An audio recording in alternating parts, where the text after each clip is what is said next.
to get us kicked off here.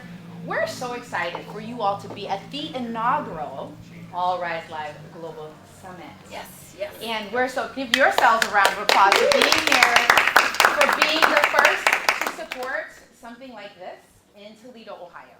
Toledo is typically used to luncheons, afternoon sessions, and evening soirees. What we're doing here is a multi-day summit. And so we're just excited. First of all, can we give a round of applause to Buckeye for recording us today?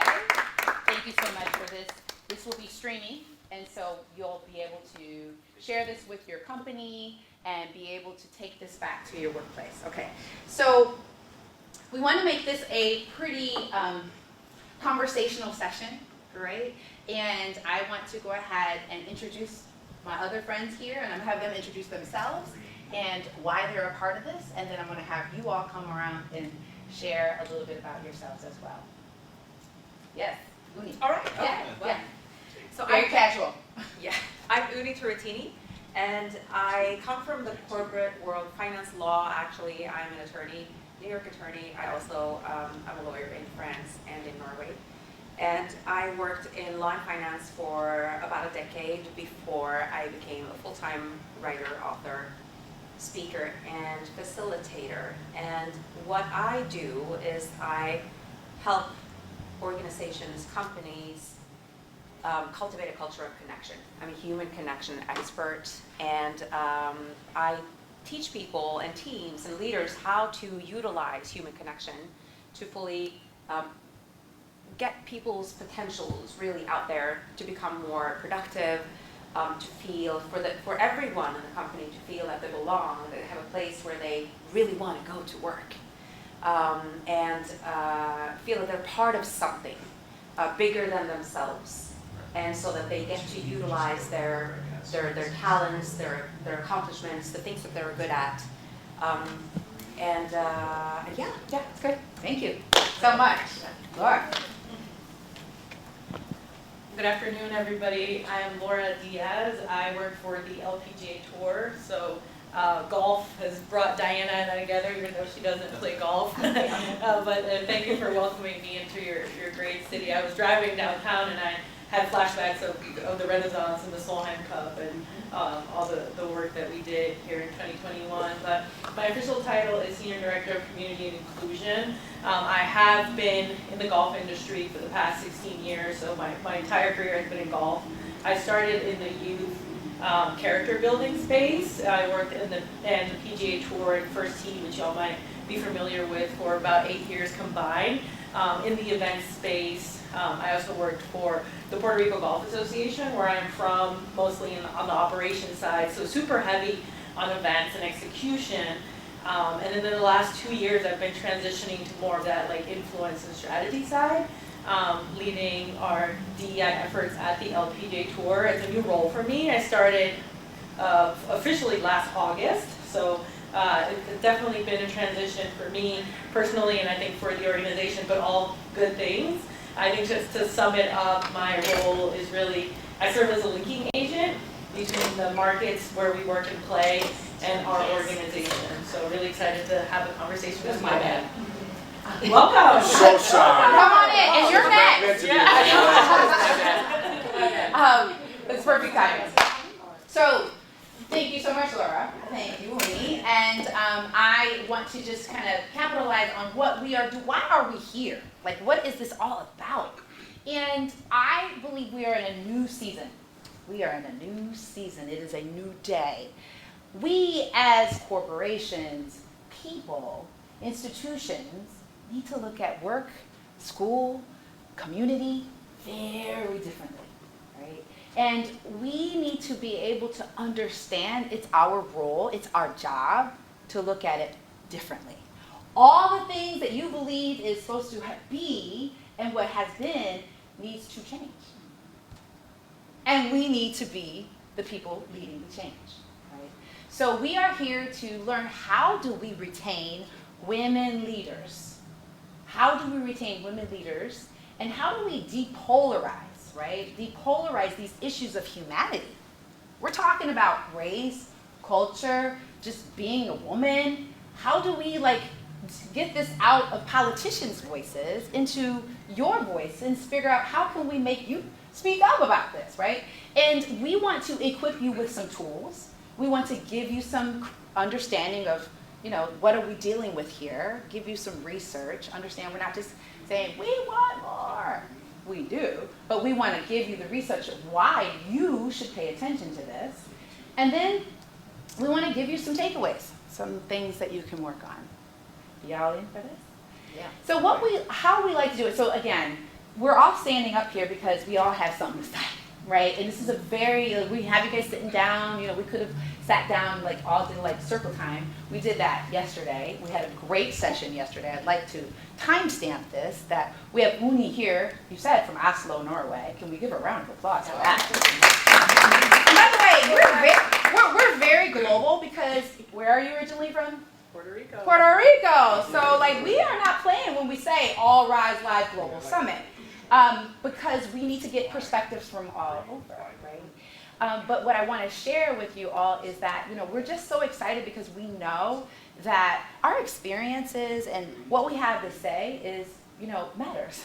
And I believe that all of us really need to lean into the voices that we haven't historically been leaning into. Now, I think I know, well, actually, I know I'm preaching to the choir here a bit.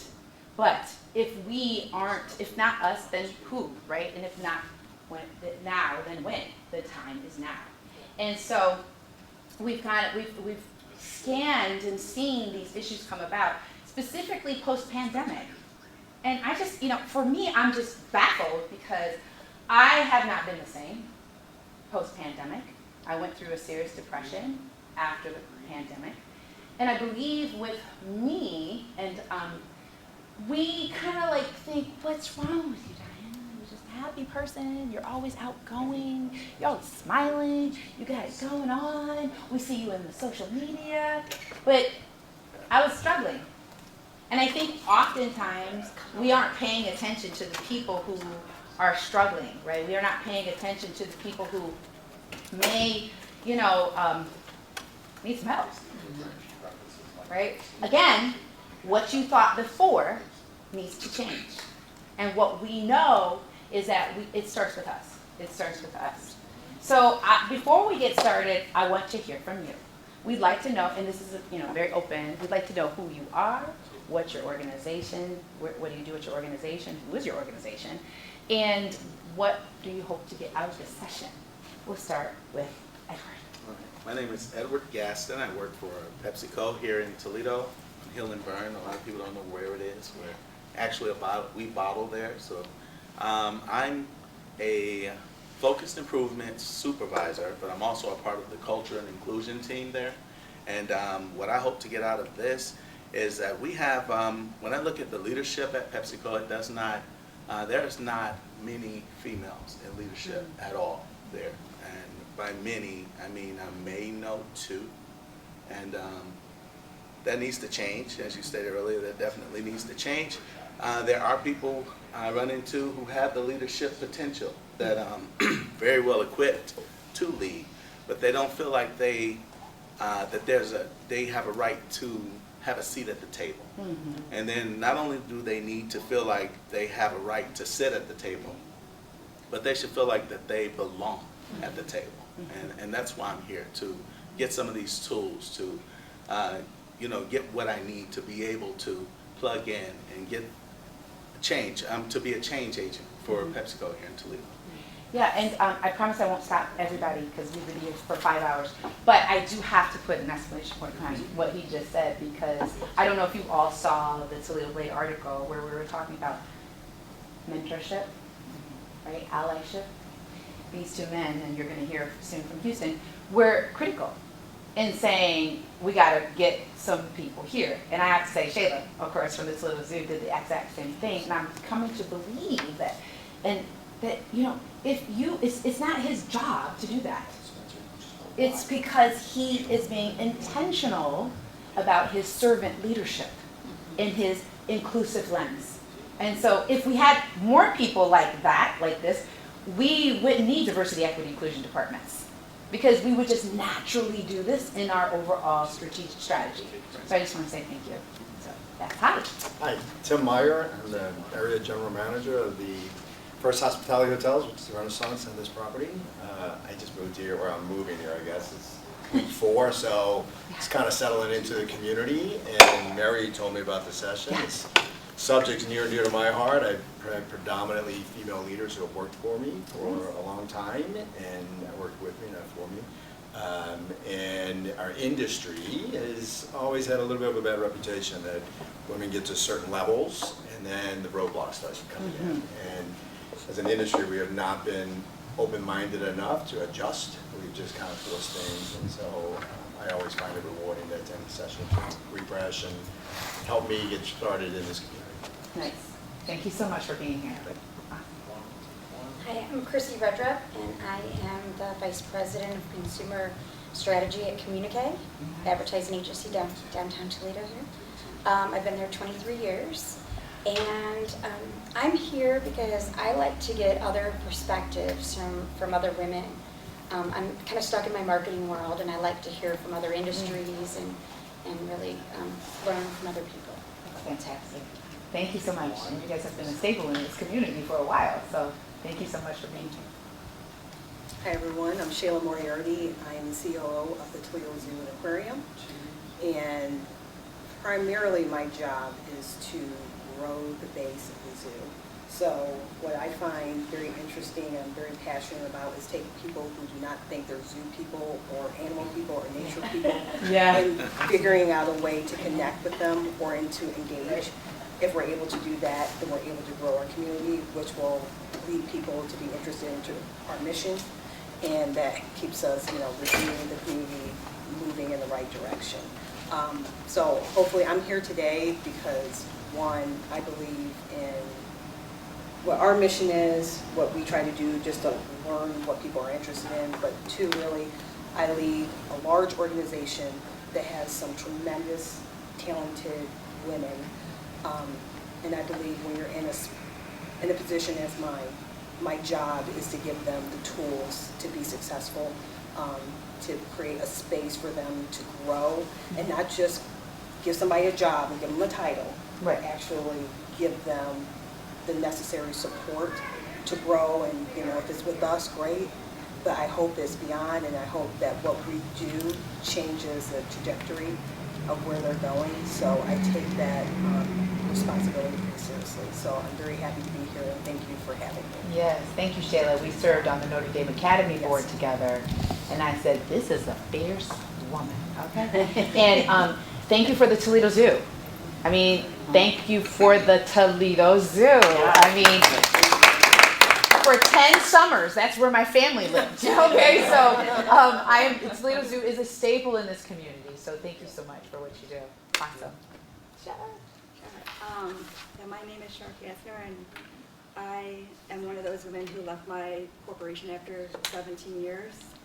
Last year, I was on the DEI committee for several years, and it didn't make very much progress. It wasn't it was a priority in words, but not in actions. And more, it got to be the point where it felt like nothing was going to change. I mean, in the time that I was there, we went through 3 CEOs, and each one was replaced with another white man, and they went through no search committee. They just appointed the next one in a row. And so I took my talent somewhere else. I'm currently working for a woman-owned business. It's a very small company. It's a contractor for the Department of Energy now. I'm not saying I love this job. I'm probably going to be looking for another job soon because they can't keep me busy.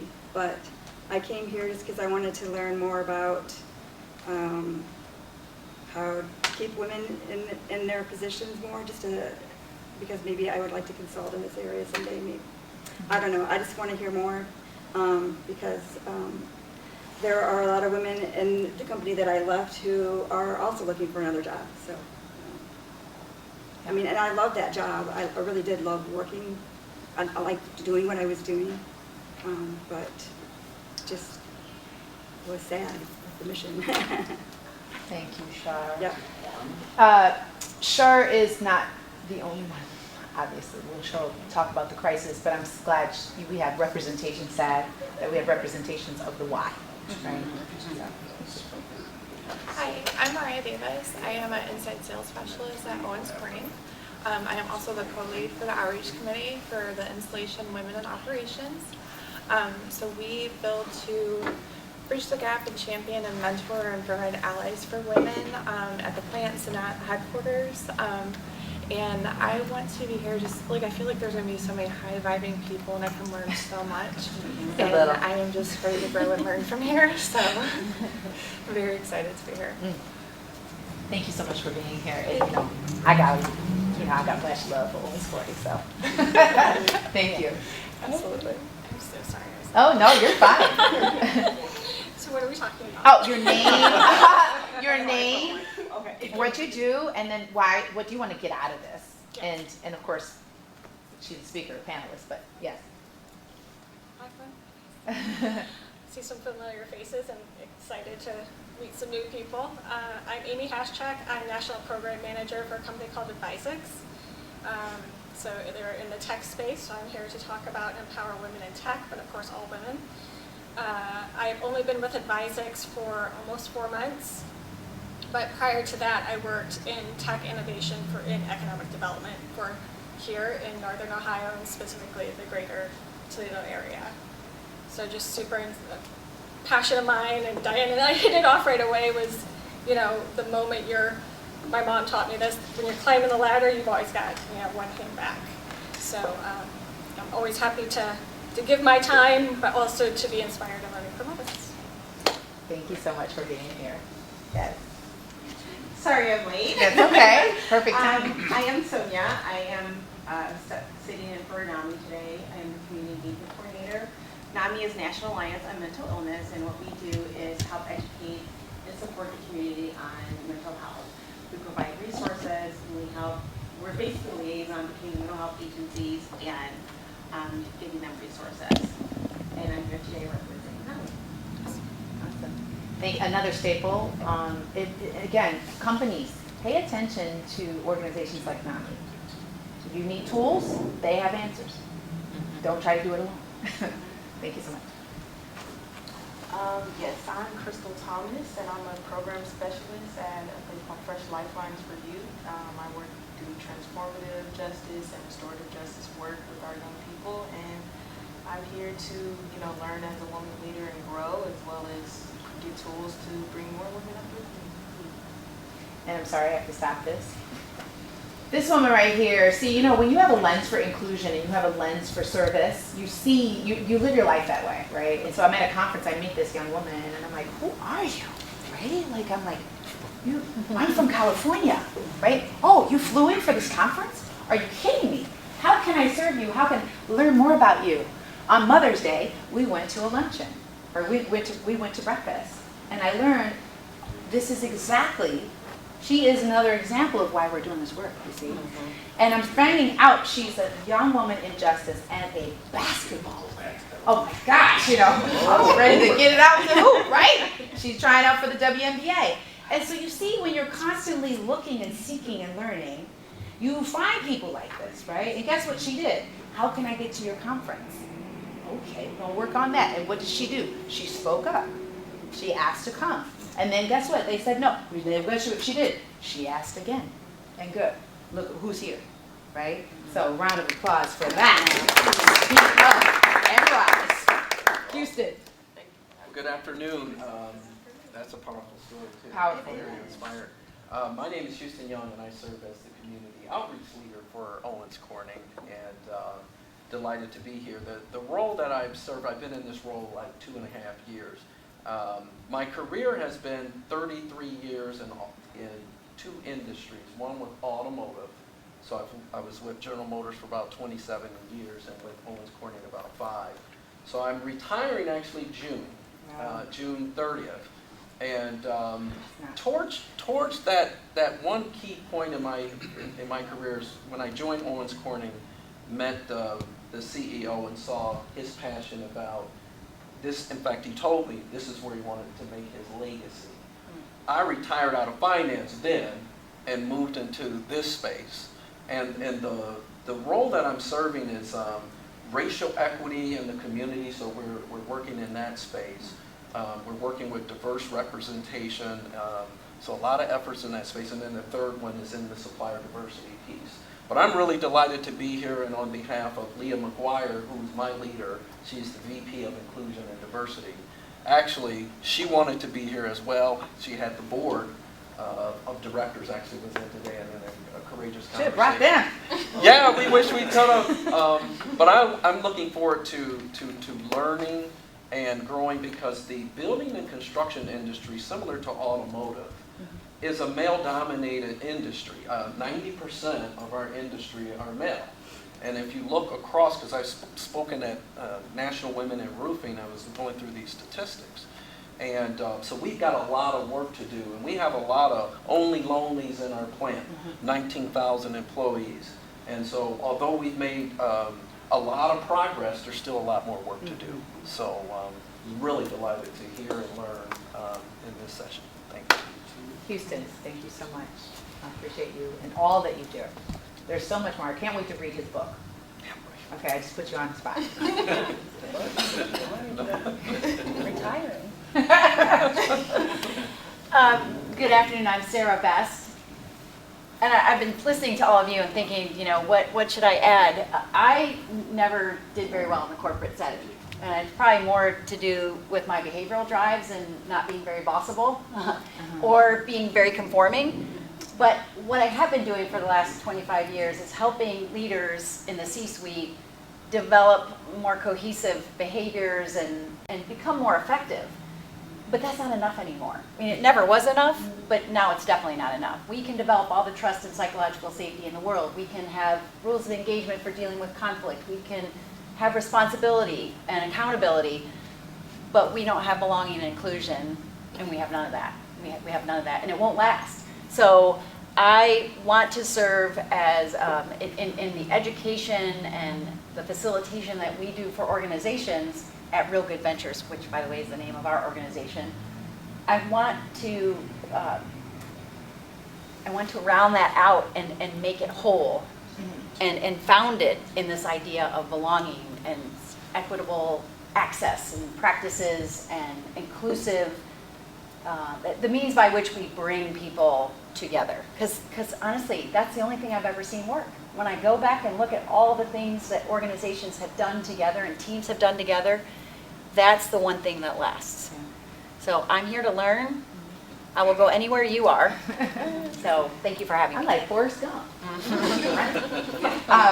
Well, Sarah is a longtime friend, and also she's, you know, I've had several different areas where I'm not bossable either, I guess. I'm like, that's a good word. That's why we're right? so good together. I'm like, I don't, if I'm bossable. Now, I will follow good leadership, but I'm not bossable, right? So when people say, well, I don't know if my boss will let me, that terminology just kind of makes me feel cringe a little bit. So take note in that. Yeah, so thank you, Sarah, for being who you are and all the wonderful things you do. Let's start with this. We have a practice that I actually do in every single session that I ever do for organizations. It's called the New Good Grateful habit.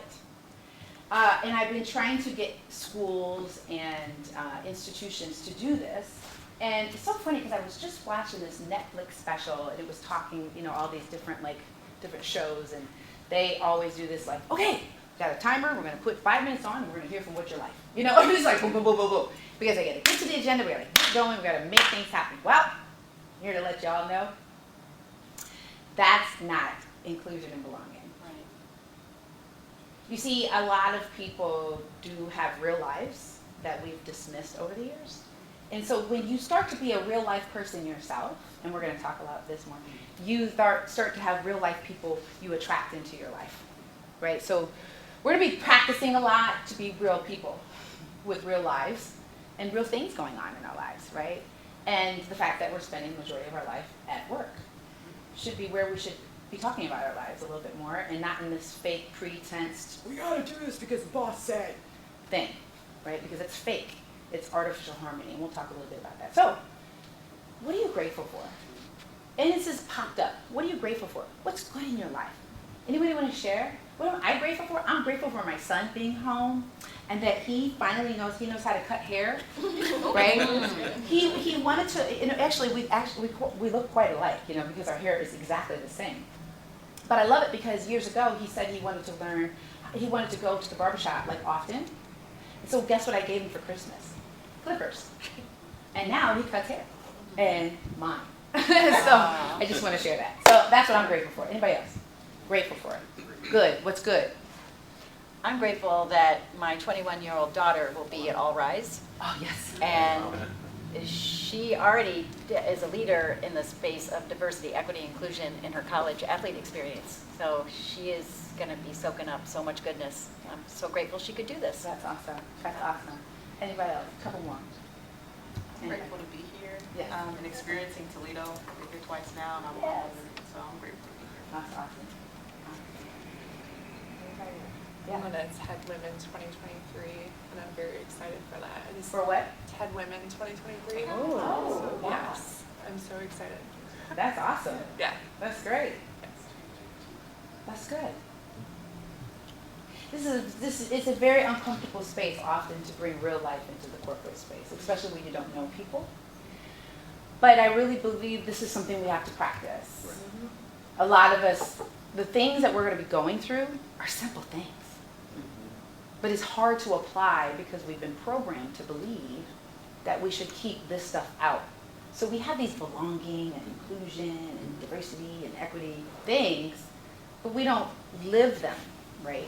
So we want to make you all know that New Good Grateful is a habit. If you practice it yourself and you get comfortable with gratitude and you get comfortable with sharing what's good in your life and you get comfortable like being a nice person, it's easy to have people want to do that, right? You won't get people doing that because if you just have the agenda to do it. You follow me? Let's lay forth the evidence, right? We got two attorneys in here, so we're gonna make forth. They got the evidence of the crisis, right?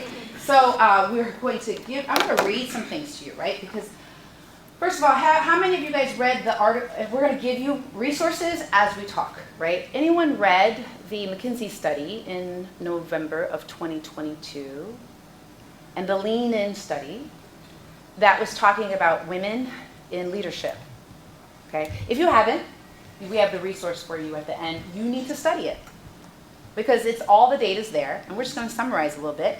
And also from this book right here called Pay Up. And you guys, I did not make the orange happen. It just happened, okay? This is your book. This is your little bit of your Bible here. It's in this presentation here called Pay Up. I love her. It's that Reshma Sujani.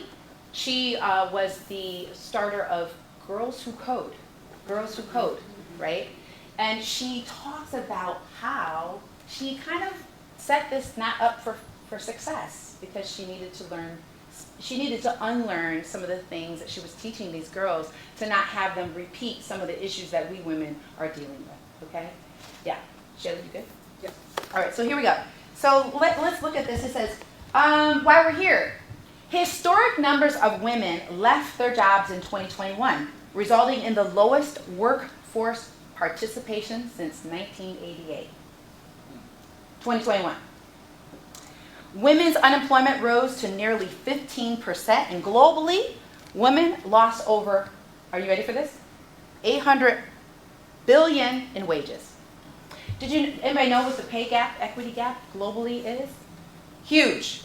Okay? We make 62 cents, as black women, 62 cents to the dollar for men. Women are about 82%, 82 cents, I believe is the stat, globally.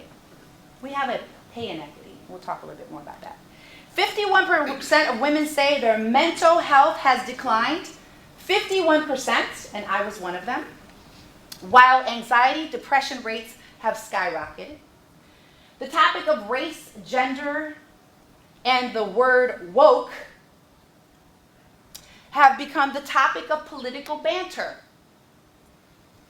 calling for bans of diversity, equity, and inclusion. And the history of black Americans watered down, and often obliterated. You guys know this is going on? Okay, I just want to make sure. People are afraid to speak their truth and often afraid of being canceled or getting it wrong. We know this, right? We know this. And then research shows that organizations who promote Black women leaders, like and I didn't know this, but in times of crises, these Black women leaders are tending to jump off what's called the proverbial glass cliff. Why are they jumping off? Why would they get the opportunity, everything you wanted, and then leave? Anybody know why they might leave? It's too much. They're not being supported. They're not welcome. Yeah. They're not welcome. They're not being listened to. See, you put someone like myself, and I'll give you a case in point. I was promoted by Ford, GM, and Daimler Chrysler, and I was working at Dana Corporation. I went from senior contracting negotiator to global purchasing director. Did I take the job? Hell yes. I took that job and I was like, kids, I just had my kids. You guys go home. Don't act like I'm not mama right now, right? Just put them aside and go travel the world and change the world, right? But the problem is that when I got in this position, there were three things going on. Number one, they've never had a woman leader, executive at Dana Corporation at the time. And they also didn't know what to do with me. You know, they didn't know what to do with this very excited, exuberant person who had ideas, right? And also, too, you had to travel the ranks to get in that kind of position. So the people at the plants were not very happy that I had this job, right? And a lot of people confused me with people getting their coffee, right? They thought that I was there to kind of get in meetings. And I'm not joking. This is what I was dealing with. Now, I jumped off the glass cliff. I didn't know it was a glass cliff, but I jumped off because you can see the potential, the disaster happening, right? So this is the crisis. And over the last 2 years, I don't know if you know this, but we promoted more Black women into spaces in diversity, equity, inclusion. But are we supporting them, right? And women in general. But there might be other crises. Any other things that you want to talk about that you see, other crises that you see that are happening? Yeah, and it's linked to what you're saying, and it's the loneliness epidemic of our society. And the U.S. Surgeon General just came out with an advisory really addressing the crisis. I mean, it's a huge crisis, and it leads to polarity. It leads to, in particular, women quitting. The thing about loneliness is that about 50% of the U.S. population suffered from loneliness. And that was the numbers that we have in 2020, so pre-pandemic. And we know the numbers have gone up. So it's even a bigger problem now. And we also know that loneliness hits women differently because women in the workplace have a greater need for relationships than men. Often also because women often don't support other women. So it's a bigger problem for women that we know in companies. So that is also part of why we quit. Yeah. Can you state some of the stats that you were quoting on those? Yes. So I've been talking about connection, human connection for a long time, for about a decade, and nobody wanted to hear about it before. Until recently, and now we also have research about it, not just my research, but other people's research too. And we know that in the United States, loneliness is costing the U.S. economy $406 billion every single year, just in lost productivity. And it's costing companies $154 billion every single year. Just loneliness, just the lack of productivity caused by loneliness only. And so this is huge. And that was also pre-pandemic. So we know that those numbers also have likely gone up. So this is why, companies cannot afford not to address connection in the workplace. And what I like to say is that we need to transform the workplace and look at the workplace in a different way. and look at it as a tool for connection and transform it into a community so that everyone that works there feel like they belong and they actually want to come to work. Yeah. And so yeah. That's so awesome. So had you guys heard those statistics before on loneliness? Okay. And I really feel, I think we have to do our research. I think that when you're trying to talk about things, and I get it, I don't like a lot of stats, but I like it when it speaks to your bottom line, right? Yeah. And I really think when you look at productivity, and me being a global purchasing director and having spent so much time on these hidden costs, these soft costs, and how they add up to your bottom line and decreasing your bottom line, you have to look at this, right? So I really feel like when you're looking for reasons not all of us get a Brian Chambers, right, who wants to make this a part of what they do. I think all of us need to really look at this and put it a part of our whole strategic understanding, right? And so, what's your organization doing about this? Where are you guys at? Have you been thinking about this? Is this something that what strategies are in place? How's your organization doing in these areas? I just want to have open dialogue. Anybody? What are you seeing addressing that? Anything? No? Kind of want to take a little bit of a step back and talk about something real quick Yeah. that has to do with the organizations taking responsibility. Yeah. Because I think particularly women feel the need that they're affected by it, and now it's their problem to fix it. Right? Yeah. Mm-hmm. So when you look at imposter syndrome, which I'm going to touch on tomorrow when I speak, why do most women have imposter syndrome? Mm-hmm. Why do they feel like they don't belong in a room? They don't look like the people in the room. They don't think the same as the people in the room.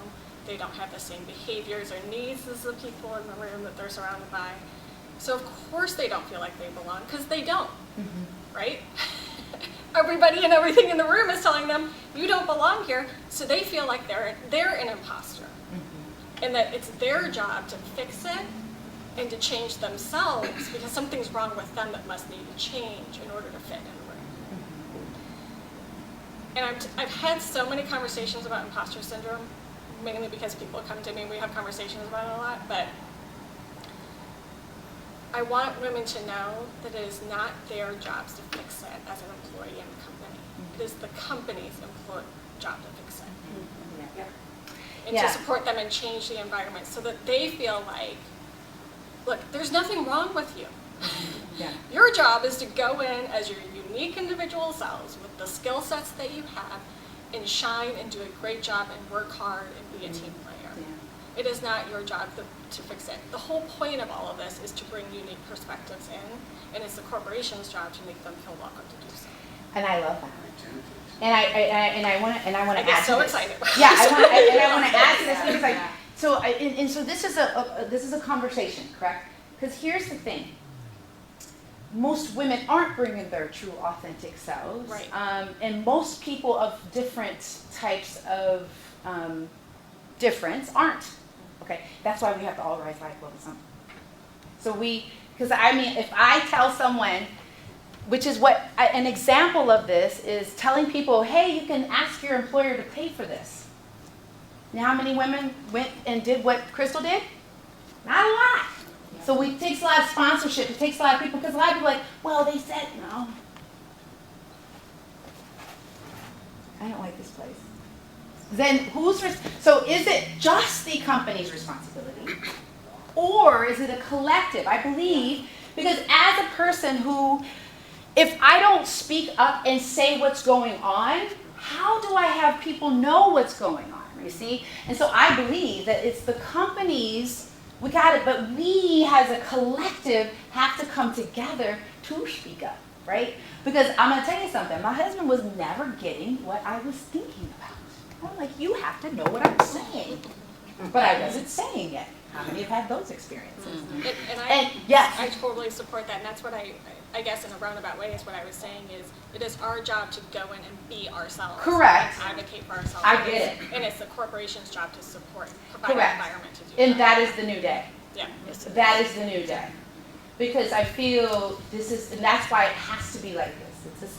it's an infinity symbol, right, which is a part of this conference, is we have to have people speaking up, we have to have organizations supporting, and then we're starting to talk more, which is why organizations need to not just look at the people that are sitting around the table at the executive level. We have to like go into the organization and have conversations at the deeper level. Owens Corning does this great, right? And we talk about stories and courageous conversations. Why? So we can hear from people and hear in their voices. But you can't automatically get that with a culture that has never said that. I mean, I say, let's talk about new, good, grateful. And no one says anything. Because you haven't built a culture where people feel like they should say something. Feeling matters. You know, because people know when it's not the right place to say something. Oh, last time someone said something, this is what happened. So I feel this is not just for an hour and a half conversation, right? But this is the real dialogue people aren't having. And when we're like, I don't know, we promoted her, but she left.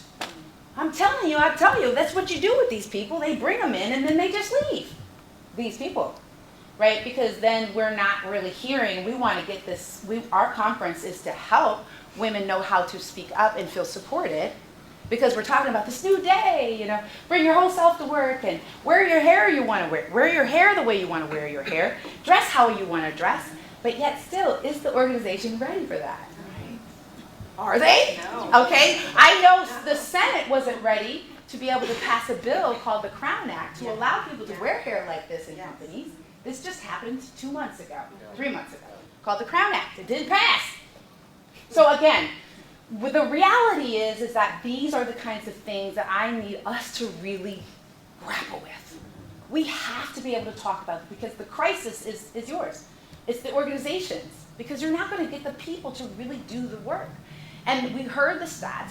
We aren't talking about what happened post-2021, right? So just getting into this a little bit more, business as usual means addressing these issues. This is business. This is the new business as usual, right? Because I remember when this stuff was just like, there was just certain people who would be like, why is this my problem? I used to talk to superintendents. I used to talk to principals of schools. I used to talk to CEOs, and they'd be like, I'm not a psychologist. I don't take care of these kinds of things. I'm a CEO. You know, like, no, you are in the people business because you have people working for you. Human resources. And I'm not dogging human resources, but human resources, please be a little bit more personal, right? They're more like getting the rules right. Yes. You know, and we need business as usual to be more personable, right? And this is coming from a civil rights lawyer here, you know, but I'm just like, why is the HR, it's a stereotype, the HR department is just not really, you know, like, hi, I see you, you're a girl person. Right? You want to say something? No, okay. loving it. Okay, you're like, I'm getting this. Yeah. To see this with connection and human connection is that it's often pushed down to the individual level, right, or to the teams, because, and I think part of the problem is that leadership, you know, like they don't really know what to do about it. Like how? Like we talk about all these like. And these theoretical things and inclusion and all these things, but what does it really mean? Correct. So I think we have to educate leadership on how do we actually deal with it? What are some of the processes? What are the strategies that we're actually going to put in place? Yeah. Because it has to start, and you're right, absolutely right about that. It has to start from the top.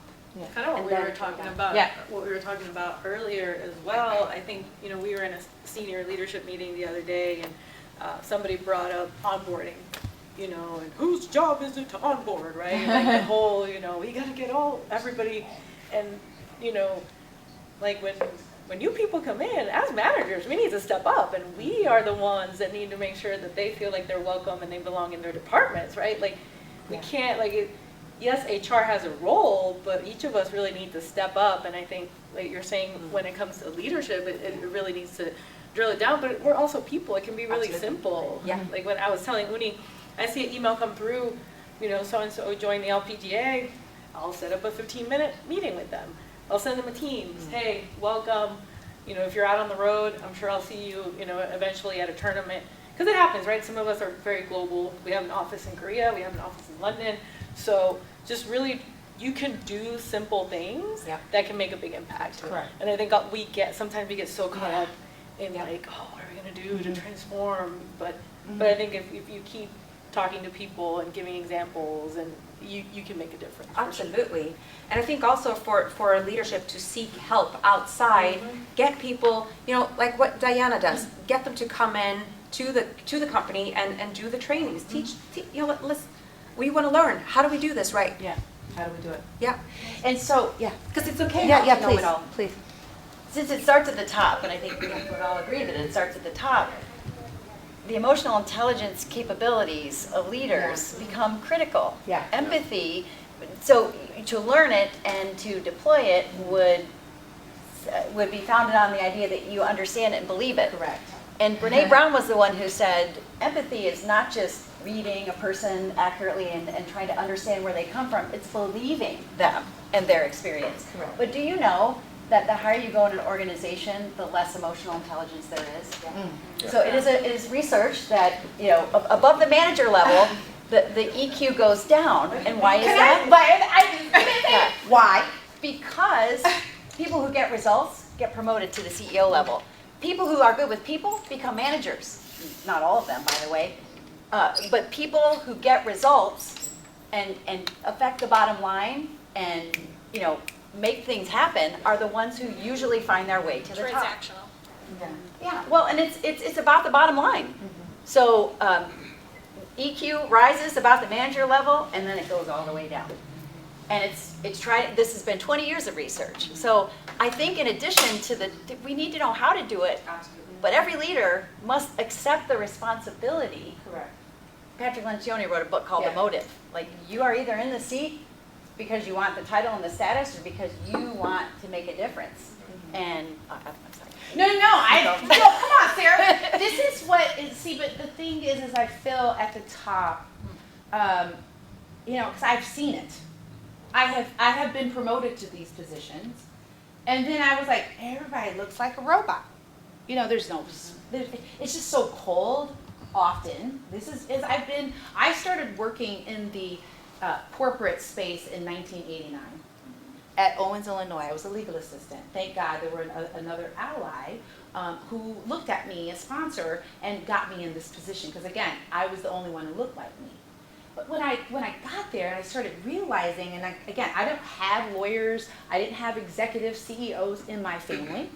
I'm the first of a lot of people that just got to college.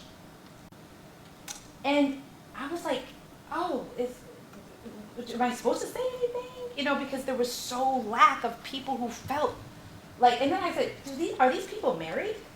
Do they have kids? Do they treat their families this way? This is a weird experience. That was my first corporate experience. And so now, post-pandemic, I really feel like you've got a whole workforce that's been at home. They're trying to figure out, like, why do I have to actually be in the office anymore? Like, what is this? So I really feel that, some of these issues, you're talking about some of this stuff, like, what are additional risks we're not addressing? Poor leadership, bullies, narrative steeped in fear and anger.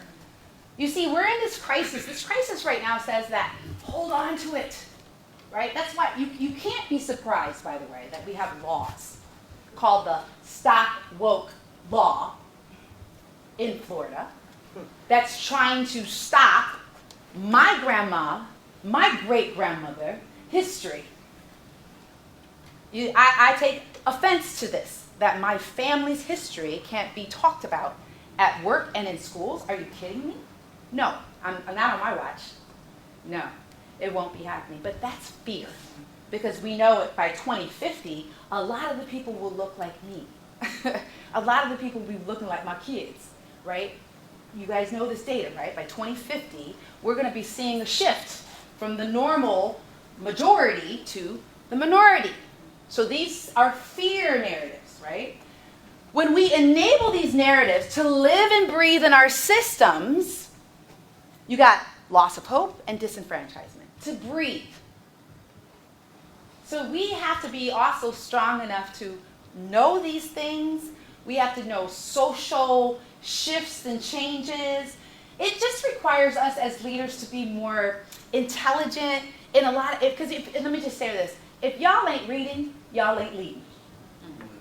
If you're not reading and learning and understanding social constructs and understanding how things shift, right? I'm not saying you have to like read the newspaper, but read like psychologically, emotionally intelligent type books. Because we do have this thing called ChatGPT and artificial intelligence, which is already taking care of the normal things. Now what we have to do is get into our social and our thought process to become different in thinking, and this whole emotional connection is paramount, right? So the roots of the problem, disconnection, she said it, disconnection, loneliness, okay? Loneliness, we heard the stats. Can I talk about unnecessary barriers? Do you guys know what I mean by that? What I mean by that is, does it actually take a bachelor's degree to be a pilot? It takes a pilot license to be a pilot. How many of you guys remember the 3-page long job description? Right? Why do we need all that? Can I beg of you to look at your job descriptions and see, are these necessary? Because let me share the stats. A lot of women, if they don't see that they can hit all of those things, guess what they don't do? They don't apply. So can we start to really get into our HR departments and start reviewing some of these policies and see, or these practices? Is this necessary? Honestly, is it necessary? Case in point, I have so many examples.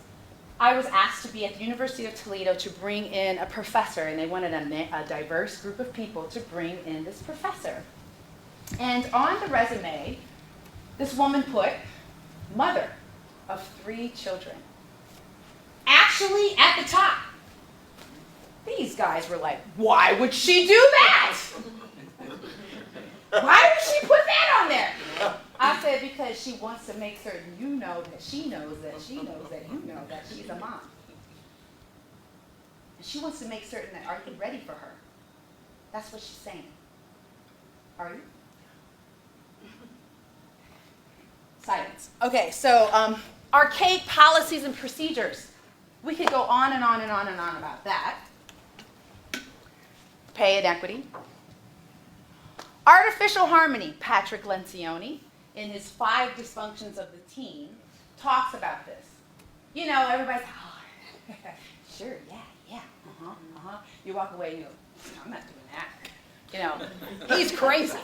They think I'm doing that. I'm not doing that. And we know that. Can we all say we know that? The dirty yes. Can we say we know that? We know that. Because let's just keep this stuff real. This is so fake. You know? And you get off the Zoom and you call that person, oh my God, she's crazy. Did you see her hair, by the way? Oh my gosh, where does she think she is? I mean, we know this. If you haven't read it, read the 5 dysfunctions of the teen. It just doesn't get old. Artificial harmony. Okay? And mental health struggles. You guys, we have to get this, okay? We have to get this. People are not, and we saw it. We saw what? Robin Williams took his life? What? You know? And I mean, this is a very public figure. And you see these people, like, why they got all these things together. Twitch, I don't know if you guys know who this guy is, Twitch. Dancing and laughing and doing and all this other stuff. And has an anniversary with his wife, and it's all public. Takes his life? It's a different day. We have known this. It's just more public. And I have the same example, which the ladies will hear a lot about in the conference. We have to deal with the roots of these problems, right? So let's get into some solutions, because problems have solutions. You can sing the song if you like. Problems have solutions. I don't know if anyone knows that song. But anyways, problems have solutions. Okay, passion. I'm a very passionate person, and I'm unapologetic about it. Right? Passion is an acronym that I came up with. I use it a lot in my corporate talks. Passion. And I'm just going to go through it real briefly. When someone introduced me as their black friend at a graduation party that I had my son at, and I was the only person of color there, I lost it. I thought, what, this person introducing me to their parents as her black friend? I lost it, and it took my everything away. You see, when you get triggered, you just lose everything. And so for me, my passion went down a lot of notches. So I came up with this acronym, and PASSION stands for when something happens to you and triggers you and makes you go into your fight, flight, freeze, or fawn response, it's good to pause, right? Because I was ready to say something. Not a good time to say that, right? Pausing 90 seconds, according to stats, says that you are able to make better decisions. You are able to be a little bit more conscious of having the right kind of path. The A in PASSION stands for assess yourself. See, the song called Check Yourself Before You Wreck Yourself. You gotta check yourself before you wreck yourself, because you need to be able to assess, is this the right time? The first S in PASSION stands for space. Maybe you need some space. Emotional intelligence says that perhaps you need to sleep on it. Maybe you need to take a time to sleep on it.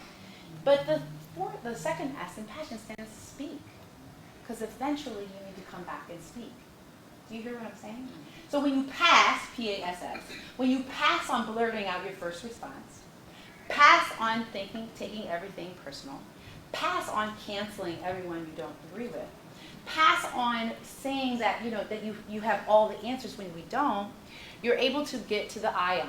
Ion stands for energy, right? Because once you start to see, okay, this is the more emotionally intelligent thing to do, then when you go back and you speak and you have a good conversation, which Unni was talking about yesterday, it says you gain insight. Never thought about it that way. Then the O stands for open, because the only way for you to be able to take in other people is that you have openness about you. And then you can gain knowledge. We know that the K is always silent, and it's great for this acronym.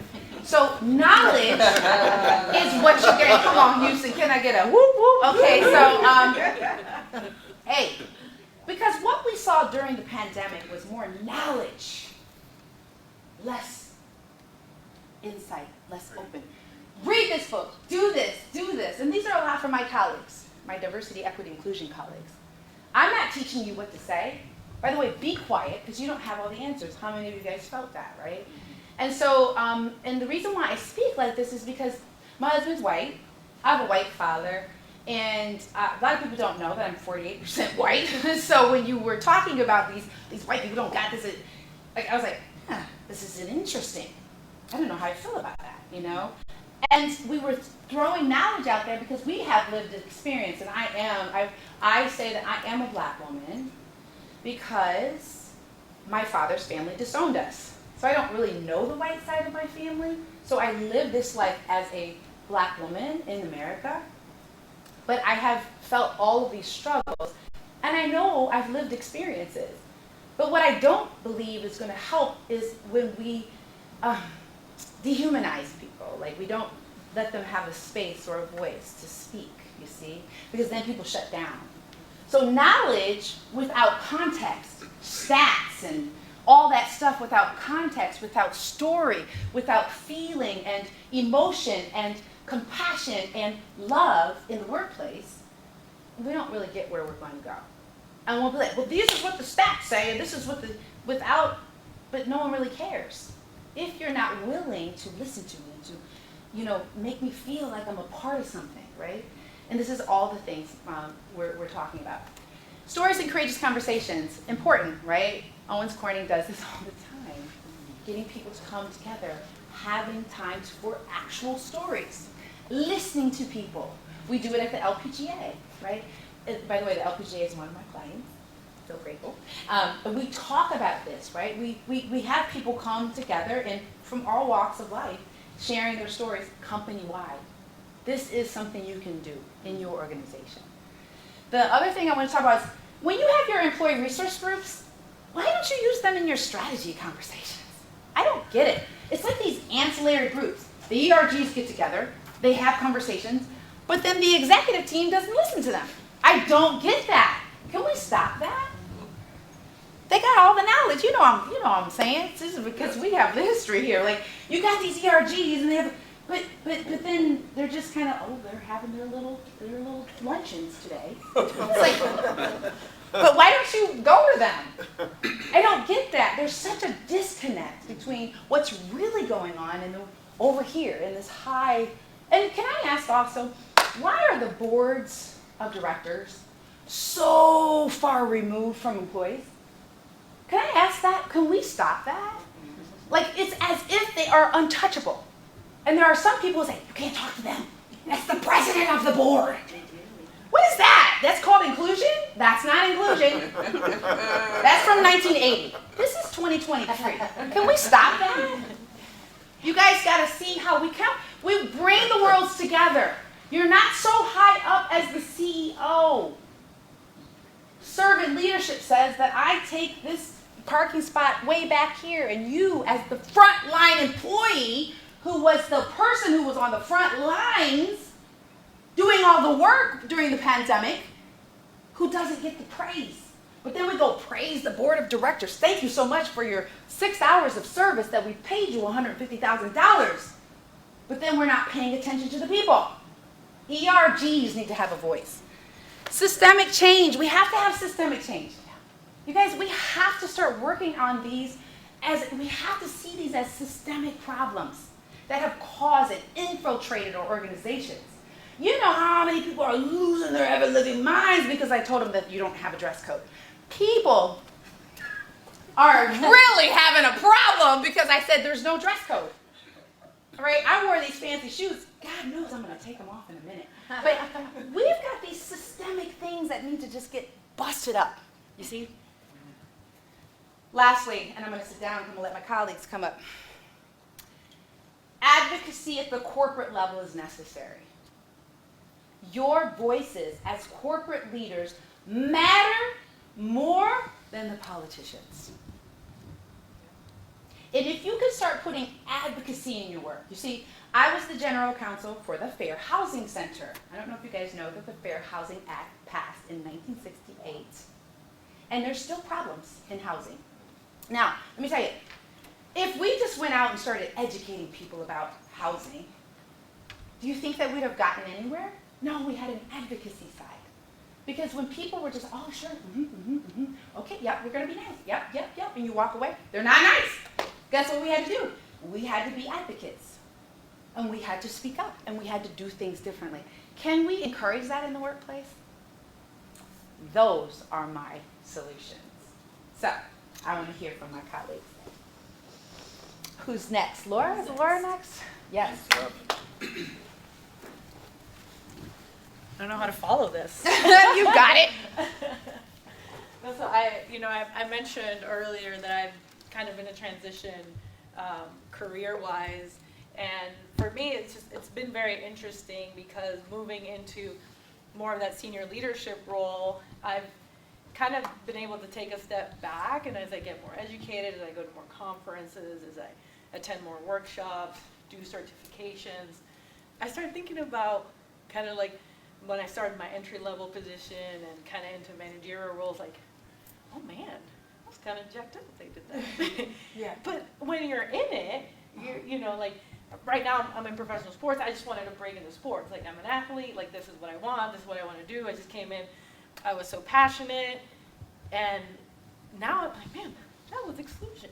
Or, you know, dang, I can't believe, I can't believe I accepted that pay rate at the moment. Like I remember my first job, I was in it for about 3 years, and I was getting really close with the COO. I was cat sitting for her, just kind of one of those things. And we got into talking one day, and she was kind of like, "That's how much money you make?" She was like, "You're a terrible negotiator," Like she literally, but it took that type of person, number one, to be able to be open, right?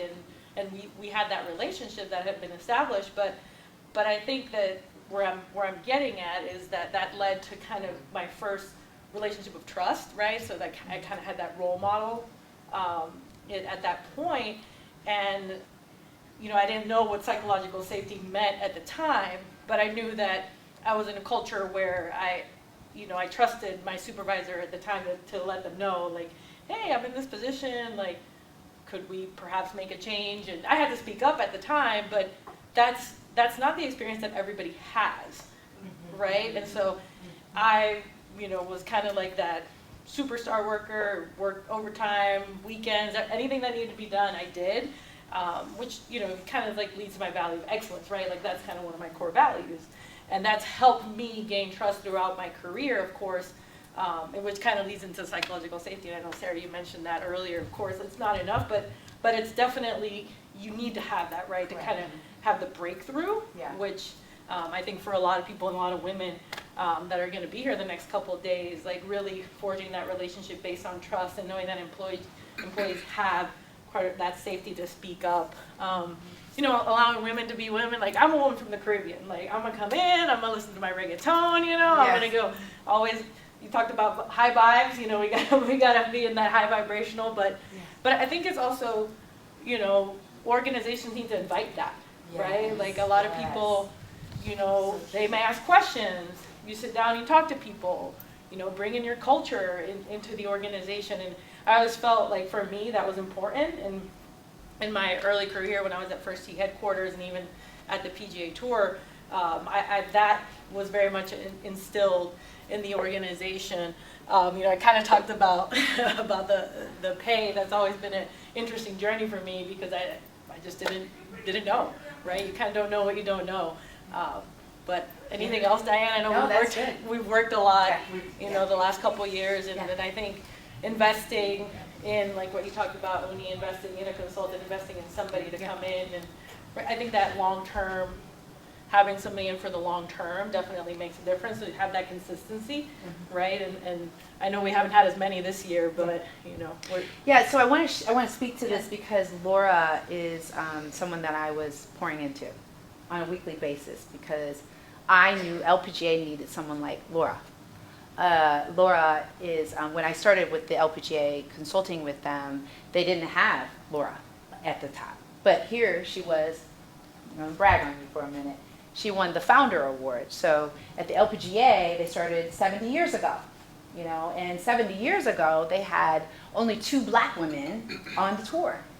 And the other white women were like, okay, we're not going to stay at this place if you can't stay at the place, because black people weren't allowed in these clubs.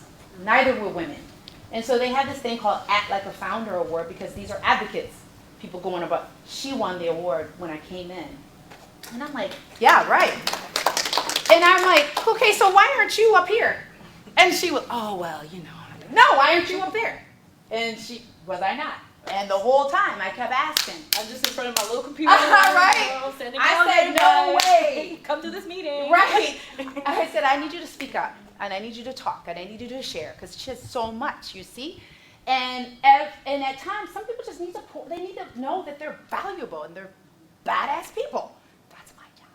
And I loved it because Laura is coming to this position. It's a little challenging managing these dynamics, but doing a freaking kick-ass job. So. Well, and that leads also into kind of that mentorship versus sponsorship. Correct. I think there's a big difference there, and I think I've kind of found that lane that sponsorship is what made the big difference, where I was able to make the leap because I did have people, on the board of directors, for example, or on our executive team that did, what you talked about, bring the ladder up, and that's the difference, right? Like it made it's made a difference. Made the game changer because we got her connected with a person from the board. Like, why aren't you talking to this person? And this person then took that and then everything changed for Laura. You see, you gotta connect your board of directors with your people. I just don't get that, right? And as a result of it, it just has created Laura you're gonna hear more from her. So I just want to thank you so much for No, thank you, and would love to connect with all of you in the room for sure. Yes, thank you. Laura. Okay, Unni, please share with us. The pay for women. Yes, please. I think we don't talk enough about women don't talk about their pay. Yes. Hardly anyone talks about their pay. Hardly anyone does, but women get real itchy about asking and negotiating salaries.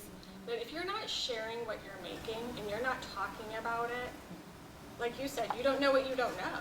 right? So I think removing that stigma of talking about. Yeah, it's not And, only and not just pay, money, yeah, right? right. But can we just share? It's not just stigma. It's also there were policies, Oh, I know. and there were you got again check Yeah, your you human. could get in trouble. Because if your human resource manual hasn't been updated in the last 20 years, It's still in there. okay, it's in there. I mean, I don't know if it's, but I've come across them, yeah. Where you're not allowed to talk about the pay.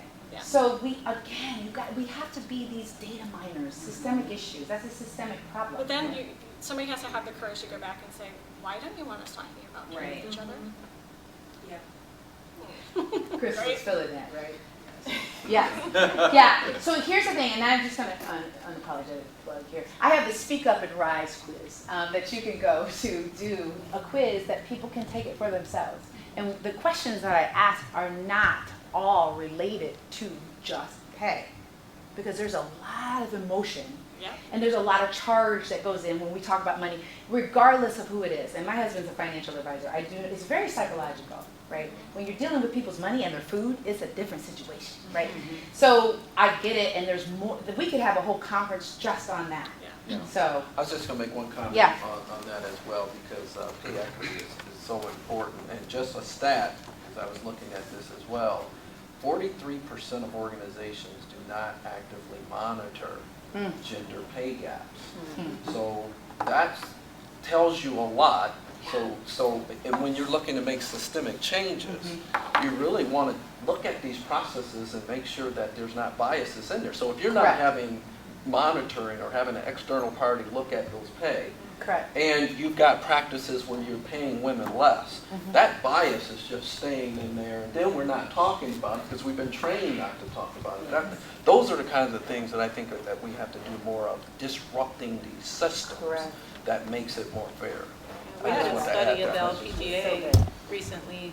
So the 100th player on the LPGA tour makes 10% of the 100th player on the PGA tour, on the men's tour. Okay, you want to talk pay and equity sports. Yo, don't get me started. But sports, you know, and I'm just going to say this even at the college level, because I've had several conversations with college coaches. You know, we are so far behind. And even today, you're going to have people who say, well, you know, they don't get enough. Who knows who they are? They don't get enough. Well, because you're not allowing them to be seen. So there's so much to be said for that. So. Especially when you look at how many people watched the women's Final Four this year. Oh. I mean, it was huge. Yeah, she was. Yes, that's right. I mean, I love it. Yeah, if they would have started showing women's sports more, I mean, how many more people? Right. Can I Yes, pick it up? I'm thinking about we have to create environments where people can speak up, but yet we have to be empowered to, we have to train ourselves. We have to speak up. And I can't help but I want to double click on this idea that everybody is different. Yeah, And true. and the work we do, we use behavioral data to help us understand who is more naturally inclined to speak up and who would be challenged. And so I think about skills, that if people need the skills, they need tools in their briefcase to help them overcome what can be both kind of a heart thing, a fear thing, and also a wiring thing. Like, I'm very collaborative, and it would be uncomfortable for me to rock the boat and tell you what I think. So it's two sides of a very important coin that creates the psychological safety. Because the other part of it is, in our organizations, we have to kind of evaluate, what do we do when somebody makes a mistake? What happens? Who gets sacked? Does somebody get sacked? Or the people who are supposed to sack somebody, do they get sacked if they don't sack the person who's supposed to get sacked? What we have to do is kind of understand and take a look at, it's one thing to say you want psychological safety, it's a whole nother thing to recognize how often we zing people for raising their hand, for offering a different idea, for acting out of turn, anything like that, speaking up. So it's hard work, but it's so important. So thank you for bringing that up. So good. That leads So good. into Yep. what I I'm was going to ready to talk say. about, actually, because, I'm just going to give you a gist of human connection and what it is and how we can improve it. And the first point is connection. And without connection, we don't have psychological safety. And so connection, there's two parts of it. There's the connection that you have with yourself, and then there's the connection you have with other people. And the connection that you have with yourself, it's the starting point. And with the last 3 years that we've gone through and the pandemic and the fear we don't realize that most of us are still in fight or flight. We're still in survival mode, all of us. And when we are in survival mode, we lose connection with ourselves and we lose connection with other people. And you cannot have, psychological safety does not exist in survival mode because it's not important. The only thing that is important when we're in survival mode is to survive. And that's the only function. And what happens in the brain, this is all sort of neuroscience, but we shut off the frontal lobe of our brain, which is the CEO of our brain. We're not able to see the bigger picture. We're not able to see what the only thing that matters is our immediate body and what we need to do to stay safe. And so I think we need to know this and talk about this survival mode more and give leaders and employees, everybody, tools on how to deactivate survival mode on a daily basis in order to connect with ourselves. And these are simple tools, but it is absolutely possible for organizations to implement this as a 10-minute practice that each individual or as a team can do when you start your workday. And because when you do, the performance, it's a performance enhancer. It's productivity. It's all the things that we don't realize how unproductive we are, and how we're not being the good colleagues with each other and supporting each other when we're in survival mode because we cannot.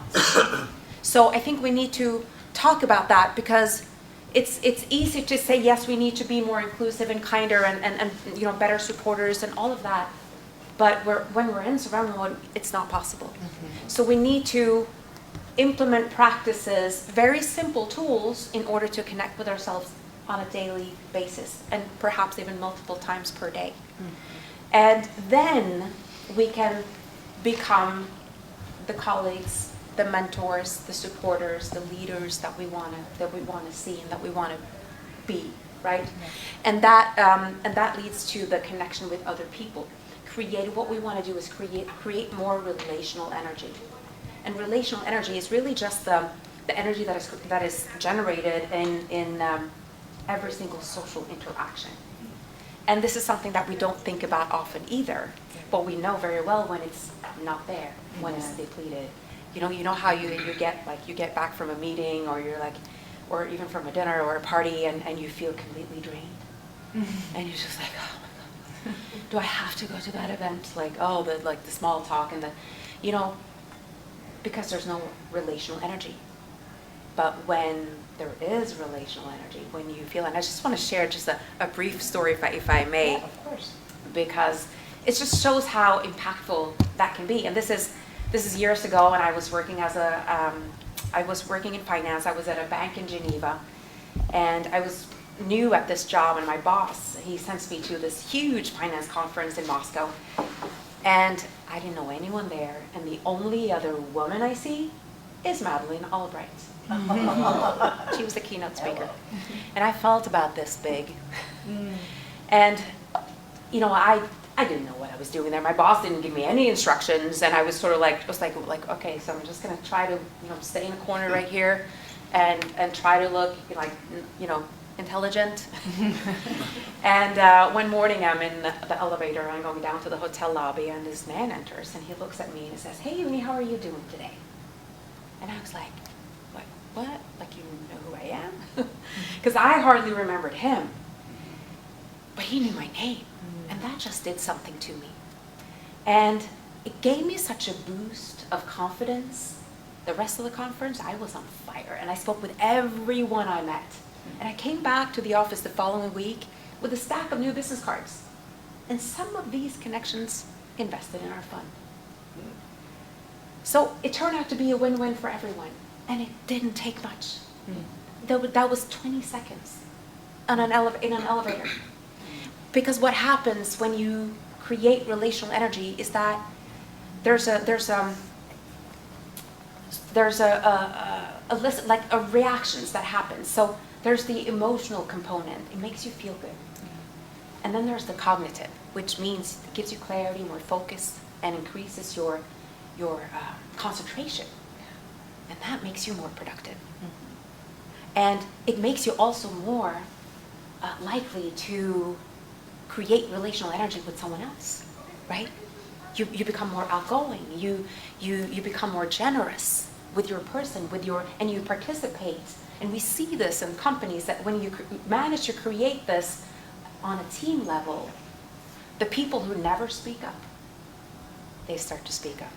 They start to share their knowledge, because those people are usually, they have a lot of stuff to bring to the table, and they start to participate more. And so we want to create relational energy, and that also leads into the confidence part. Loneliness. What is loneliness? Loneliness is a feeling that you are not worthy of love and connection. And we need to realize what that is, that's what loneliness really is. So when we say that we have a loneliness epidemic, what we're really having is an epidemic of unworthiness. I mean, so many of us, and I think this is especially for women, right? But also for men, we don't believe we are worthy. We don't believe that what we bring to the table actually matters. And so we need to know that, and we need to work on lifting people up, right? This is exactly what, Diana, what you're doing in your academy, and with this conference. It's lifting people up, helping them with the confidence, right? All of us, including leaders, because what we see in leaders is as well, and actually that brings me over to the trust issue as well, is that there's so much fear because we're all in survival mode. And leaders, when we see that when they're promoted, that they kind of lose contact with people. They kind of lose those emotional intelligence, all those things that they maybe had before, but they lose it because we think when we're leaders, and we know that this is from research, majority of leaders believe that if they show vulnerability, if they show that they made a mistake and they try to own their mistakes, they think that they're gonna, lose respect, and that people are gonna, what's she doing there? And that leader, she made a mistake. So we need to encourage leaders also to show that they're human, that we're not perfect. It's okay. We're all just human. We're all just part of this human experience, and to own their mistakes, apologize, and try to make it right, right? And if you didn't know better, say it. I've changed my mind. Now I know better. I'm going to do better. When we do that, we are recreating those bonds, and we're creating trust as well. Because trust, without trust, we don't have psychological safety again, right? We can't connect. When we don't trust, we get into this survival mode again, because we don't know that the person next to us are going to have our backs. We don't know that our leaders actually have our best interest at heart, right? And it's all about understanding that every single business in the world is in the people business. So that's good. That's about the gist So of good. Rebecca Kimberly. That's why she travels the world. Okay. I'm waiting for more. We get to hear more when you speak. Absolutely. Tomorrow. I am so encouraged and inspired, and we want to give you guys some nuggets, but I want to hear from you too. I want to give you some things to take with you. Okay? We want you to consider some solutions that you can implement now, right? Can you create a connection-driven work culture? Do you guys ever hear connection-driven work culture? Connections. Can we make mental wellness the priority? How are you guys doing? Can anyone speak to what specific things you're doing in your organizations on the mental wellness? What is actually happening in your organization in the mental wellness space? Anyone have anything you can point to, a strategy that's in your strategic plan? Speak on that. Yes. So, for our organization, Fresh Lifelines for Youth, since we do a lot of work with youth with a lot of difficult situations, trauma, we do have what's called rejuvenation break during the summertime in July as well as the upcoming December, where it's a whole week that we have all paid, where we can take care of ourselves and come back refreshed to work for the next remaining however many months until then, or so you take time off or whatever. So that's something that is implemented in our program. That's very good. I think, we really have to tackle this. You know, mental wellness is not just oh, you can wear jeans on Friday. Can we get rid of that? Are we still doing that? Please say you're not still doing it. Okay. I think some of us are, but let's really change that. Oh my gosh, will you guys, everybody who's listening to this, get rid of the Jean Friday thing as a mental wellness thing. Okay. Wow. Let's look at this. Houston, remove these systems and practice that inhibit flexibility. Okay? Because I feel like, we have to look at this as a new day. Some of you guys are grappling with, should we have them in the office? Should we not have them in the office? But what will they do when they're not in the office? The same thing that they did when they were on the pandemic. So we have to really, what do we do with all this money that we have in our properties? It's a new day. And guess what? It's going to continue. So we have to really, again, look at these things, because this inhibiting flexibility is stopping people from coming to work and staying with you. Yeah, that's right. Last thing. Can we make mentorship and sponsorship a priority? You see, if you ever go to a diversity, equity, inclusion conference, you're going to hear those words over and over and over again. And again and again. It has to be a practice, right? And it's not just that these people are responsible for diversity, equity, inclusion, because sometimes we make those people responsible for diversity, equity, inclusion. We need everybody to be looking at this. And may I share with you, as a leader, I think it's really important. I have my next door neighbor who works for a company, and he says to me, we have these DEI people coming in here, and they say that I'm supposed to go have lunches with people who don't look like me. How do I do that? I'm like, well, you can have lunch with me, but he's so confused. It seems so transactional, right? And again, I really believe it's up to us to teach people, model what that is, to model and show what it means to be a friend, what it means to just say, because at first I was like, well, why wouldn't you just say, hey, Joe, how's it going? How's your job? Da-da-da, what she did at the company, I just, wanted to learn more, a little bit about what you do. Would you going to go to lunch? Now, that's what eventually I said to him, oh yeah, I guess I could do that. But because it came as an edict from corporate says we gotta go to lunch with these people who don't look like us. How do we do that? Well, you pick up the phone, you say you want to go to lunch. But again, because we look at things in boxes, and if it's coming from people at the top who are not very emotionally intelligent, we're going to look at that as the corporate's trying to tell me what to do, right? And so we have to make certain that we're looking at this. It's just got to be fluid, right? And if you have these leadership, we know these leaderships who just say these things, and you're like going, is he serious or is she serious? What is that? This is weird. What, did she go to some conference called the All Rise Live Global Summit? So we have to really think this through, you see? And so we hope that this is something that you find valuable, that is something that you think, I would like to have some open dialogue, and let's practice that, because, at the conference, just so you know, we're going to be helping women, and this is what we're going to be helping them do, okay? We're going to be helping them realize their potential beyond the personal is that too small? Can you read that? Okay. Beyond the personal challenges, it stands for RISE. Diana likes acrostics. Okay, yes, I do. Passion, RISE. You'll see there's a theme here. We have to help women know how to invest in their personal growth. And I want to share this with you. I don't even know if I have it. Let's see if I have it. My very, very first personal conference was, I left it at home. It was in 1999. I went to the Tony Robbins conference.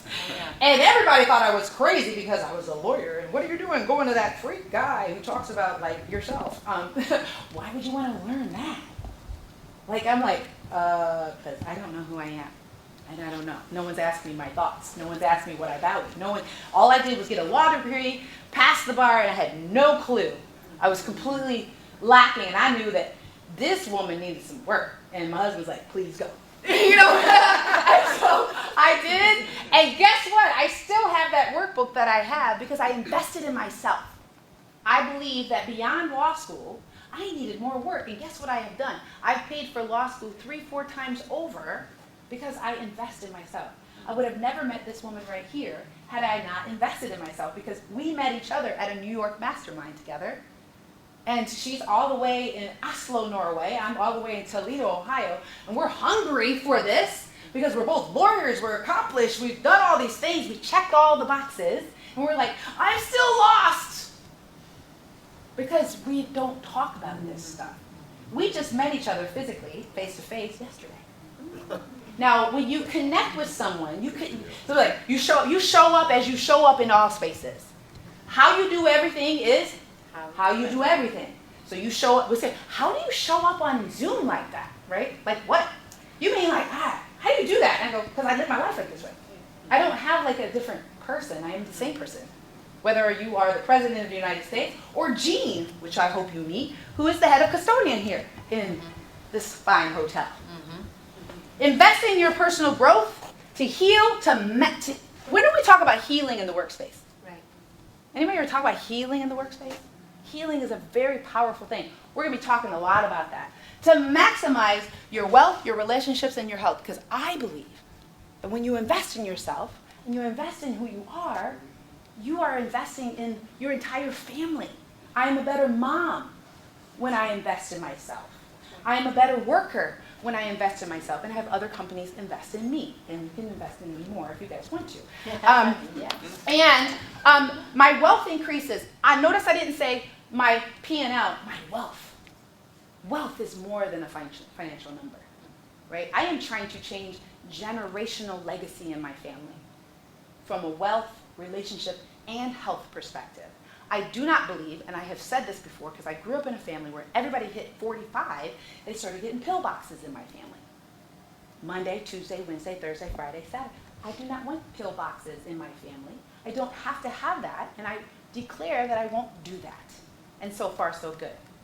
I'm 54. Speak up for themselves with passion and support other women. You guys got my PASSION acronym. And lastly, we have to know that your calling is beyond your job description. Because there's a disconnect that we all have with ourselves, and we realize, I feel like, I'm getting paid the way that I should. I have the corner office. I don't even know if that's a big thing anymore. But I have the company car. I got all these things, but I still don't feel right. It's because you're being called. Your life has a specific stamp on it, and it says that you are more than what you see around you. You are a bright light, and there's a majestic opportunity for you to do amazing things beyond your job description, because what you want from people in your organizations is to come in and not just do their job.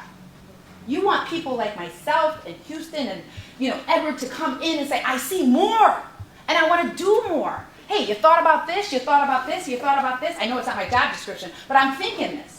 I see 4 women that I want to bring into this organization. I think that they could do more. And you know what I did? I met with a couple of them, right? And they're all coming to the conference. It's amazing. Because when you enable the fulfillment of your calling, you see that there's just more. And you don't get tired of it, right? You feel energized. And that's what we want. Are y'all feeling this? This is what we want in our organization. This is what we're going to be teaching over the next 2 days. Right? And the energy is up. Okay. We'd love your feedback, and you guys it's just a little QR code that we have here, but may I ask, what do you guys think? How y'all feeling?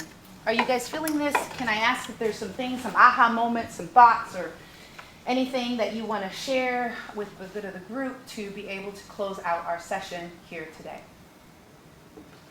I'd love to hear your feedback. I feel like I keep talking. So. Yeah, please, come on. This is what we're here for. I don't ever apologize for that. Right? You got it. When we were talking about safe spaces, environment, what companies are doing. Yeah. I will be transparent in that I left a job and said, where it wasn't a great culture necessarily to, I'll just leave it at that. But I was going to I wanted to run toward something, not from something, right? So but the point of me saying that is I had a lot of privilege in that moment through education, through, I'm not going to tell my age, some plus years of experience. And I got to be choosy about that next move, right? And I purposefully went to a job of which the CEO is in the trenches with everyone in the company on a daily basis. I went specifically for the culture and for the people that are there. And the person that brought me in, his motto is, nobody cares how much you know until they know how much you care. And he leads by that. I don't care if you're the smartest person in the room. We have a lot of talented people there. But if our customers don't know how much you care, we don't care how much you know. So my point of saying that is, I've only been at this company for less than 4 months. The moment that I said, hey, I think I'm going to do this thing. Well, I knew I was going to do it, but I said, I'm going to. Diana asked, I'm going. I want to speak to other women. I want to be around other women. And they said, not only did they say amazing, immediately put it on their social media and promoted it. They sure did. Immediately. Can I just add to that how important what you're saying is? Because relationships are 10 times more important to employees than salary. Yes. I was willing almost to take a pay cut. Yeah. No, I didn't do that. I was Almost. For the record. But if they said, Amy, you know what, we're going to pay you a little bit less, but long term, I for the culture, I was willing. I would have done that. Yeah. But the other piece was, and even as confident as I am, as much as I felt welcomed there, I sent them the sponsorship, and I thought, I'm going to sponsor an employee that's been here for less than 90 days. It wasn't huge, but they sponsored. And I guarantee you next year they're going to do, and they first flat out said, we would do more, we just need a little more planning for next year. But they sponsored this event for an employee that was less than 90 days there. That's fantastic. However, I'm not saying this to gloat because I want to say I am privileged and lucky to be in that position, right? There are a lot of women and a lot of people in a position that have to fight for their right to have this environment, right? So how do we, one, empower women to do that when they have so many different personalities? Not everyone is like us, right? Right. Right.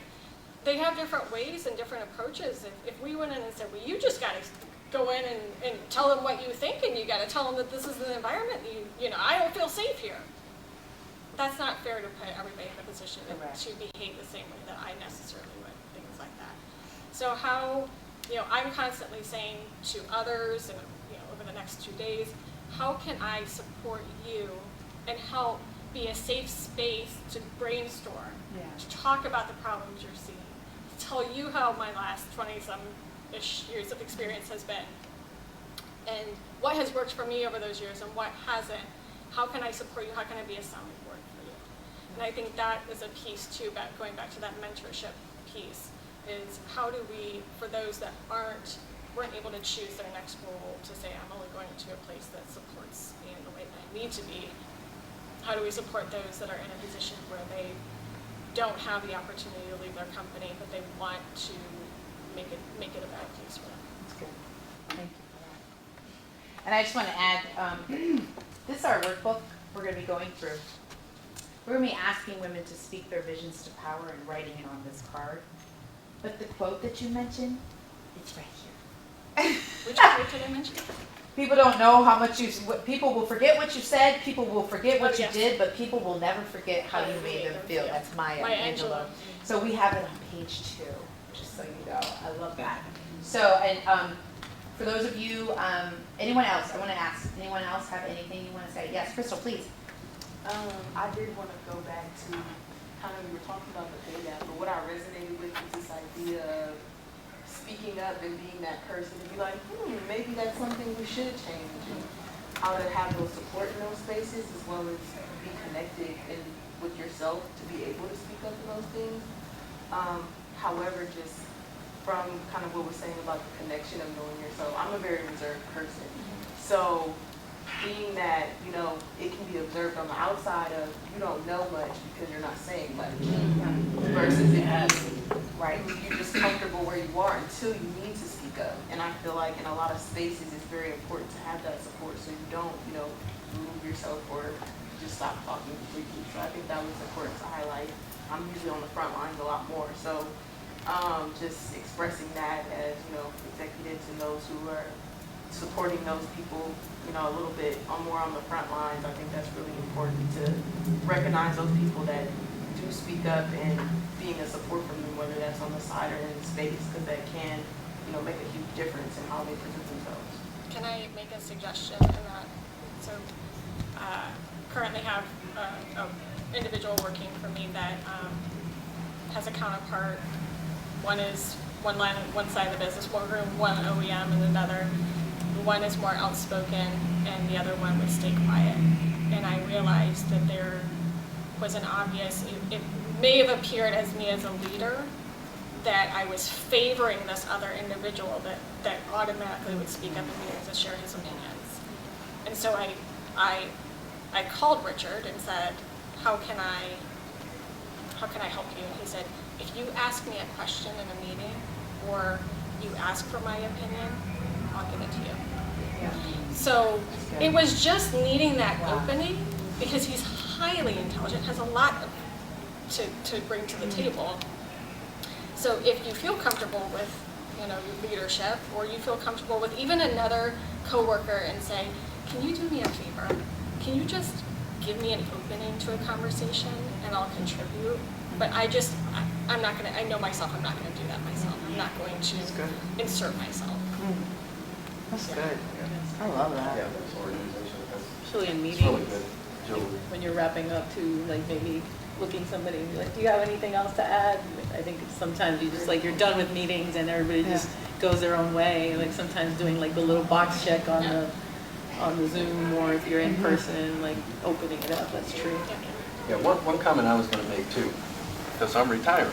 Yes, tell us what it is. But the thing I was thinking about also is, you know, the power of influence. And, you know, so many around the table here, I can see, really sit in a lot of positions of influence. And so you have to take advantage of those moments that matter.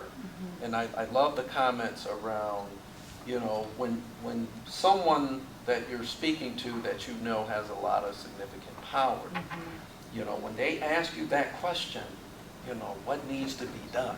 Those are magical moments that you can't let go by. So always be in preparation mode. You know, preparation mode for those moments. And I'm seeing the result of some of those things that I never, you know, thought were going to happen, and they're happening. But I think that's every little bit helps, and those moments that matter, when they ask that question, man, we can do better. It's one thing once we build this connection, and once we have it, and we got to leverage it in a way that's going to help the organization and the folks. And I always think about the ones that, I remember when we first started this journey, when we were in a courageous conversation back in 2018, and they were asking me, well, what do you think include? I said, well, I tend to focus on the one that tends to be the most marginalized. I want that person contributing and sitting at the table. If we go there, then all rise. But we can do a lot of stuff, and they left behind. So that's a great point I just wanted to add. So good. And you know, Houston, I think about, because you know, I sat the bench as a basketball player, and I'm always thinking about the bench warmers. And and it's interesting because in my adult life, you know, I'm always remembering what it was like for me when I was 12 and 10. And we were talking a little bit about that. And, you know, you know, to stay proximate to problems, you have to know that you have to stay proximate to problems. You know, you have to know what's going on. And so for me, I think about the same thing, and I'm thinking, my gosh, you know, there's a lot of people who just aren't, like, I see them, but you have to be open to see them. You know what I mean? Because oftentimes business as usual says, I just got to keep going. But you never know, those folks will be contributing at a higher level, but you do know that you have to be intentional about that. So thank you for saying that. Anybody else? The bench warmers make the starters work harder. They're essential. And there's this thing called reticular activation. Anybody know what that is? Yes, How when you yes. see something, then you like see it everywhere? Yep. Oh, yeah. I think that the beauty of this information is that if we presence ourselves to it and work to understand it and see it in front of us, then we'll see more of it. Yeah. And I just wanted to share a resource if I could. The author's name is Aaron Dignan, D-I-G-N-A-N. The book he wrote is called Brave New Work. Yeah. But he talks, you touched on systems. That has eluded me for years. Like how do we expose a system? How do we understand the system? He talks about, the stoplight mentality as an operating system versus the roundabout. I can understand that. But to begin to understand how the stoplight mentality is so ingrained, and it's oppressive too. If we shift more to that roundabout, it's not easy. Some people hate the roundabout, but they'll figure it out. It's trust and autonomy. It's complexity conscious. It's a new way to include. So I just wanted to share that. It's a good book. That's good. Going back to read it again. Readers are leaders, leaders are readers. And I really think readers are leaders. That didn't sound right. Leaders are readers. Reticular activation, for me, it's 53 and 35. I see 53 and 35 every single place. And it was the first thing I saw after I got out of my depression. And I kept seeing this number. Well, this number's traveled with me for a long period of time. I'm always looking for miracles. I'm always looking for promises or good things that happen to me because I know that will follow me. So we actually have these stickers that we've created, and on here it's 35 and 53. And what we will be sharing with the people who come in is find your 35, find your 53. What is your guiding compass? Look for that. Seek it out. Find it for you, and you will have a better life because you will always be looking for the good. You'll always be looking for the gratitude. You'll always be finding something new. And if you're not looking for new, good, grateful things, your life is not as purposeful, and it's not as meaningful. That's right. Thank you all so much. Give yourselves a round of applause. So good. Thank you, guys. Thank you for recording this. Everyone, thank you so much for sponsoring this opportunity. Consider this for next year. We will be in New York City next year. This is a conference that will be traveling across the globe. So if your companies are interested in investing in something on a global scale, please reach out to us because this train's moving down the tracks. And we definitely got to get to Oslo. But we want to share that with you all because we want people to invest in this opportunity because we know it's needed for today. So for now, we want to invite you to a little reception that we have over here, some drinks and so forth. We also want to let you all know that at 7 p.m. we will be doing what's called the intention setting reception for all of the people who will be coming. If you'd like to join us in there, you can. We have Art Loop going on right now. If you want to take a few minutes, have drinks over here, go to the Art Loop, which is happening in our city. That's what's beautiful. We have this downtown that's so vibrant. So we want to share that with you as well. Thank you all so much. Thank you.